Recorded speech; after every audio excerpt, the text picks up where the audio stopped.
Hi friends, ఈరోజు మనం square v మాట్లాడుకున్నాం కదండి. స్క్వేర్ సైజెస్ మీకు తెలిసాయి కదా. రౌండ్ తెచ్చుకున్నాం కదా, రౌండ్ ప్లాట్లో సైజెస్ చూద్దాము. మీరు అడుగుతున్నారు పదే పదే అది ఎంత సైజ్ ఏంటని తెలియట్లేదు అనేసి. నాకైతే కామెంట్ సెక్షన్లో కూడా అడుగుతున్నారు, ఇంకా వాట్సాప్ కూడా చేస్తున్నారు. సో అందుకని క్లారిటీ కోసం ఇదేంటంటే పెద్దది వచ్చిందండి మనకి 12 x 12 ఇంచెస్. అలాగే ఇక్కడ రాడ్ చూస్తే 10 mm రాడ్ యూజ్ చేశారు, చాలా స్ట్రాంగ్గా ఉందండి. విత్ రిబ్ అనమాట. ఇది 10 x 10 ఇంచెస్ అనమాట. చక్కగా 8 mm రాడ్ యూజ్ చేశారు విత్ రిబ్.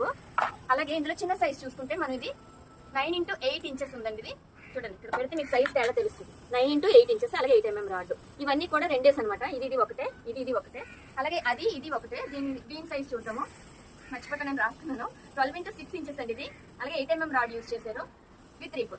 ఏదైనా కూడా మనకి రిబ్ ఇవ్వడం వల్ల ఏమవుతుందంటే ఏ గ్రో బ్యాగ్ అయినా దీని మీద నిలబడుతుంది. చాలా స్ట్రాంగ్ గా ఉన్నాయి. ప్లాస్టిక్ సెంటర్ నుంచి మనం తెప్పించుకున్న ఆశీష్ గారి నెంబర్ కూడా మనకి స్క్రోల్ మీద వస్తుంది.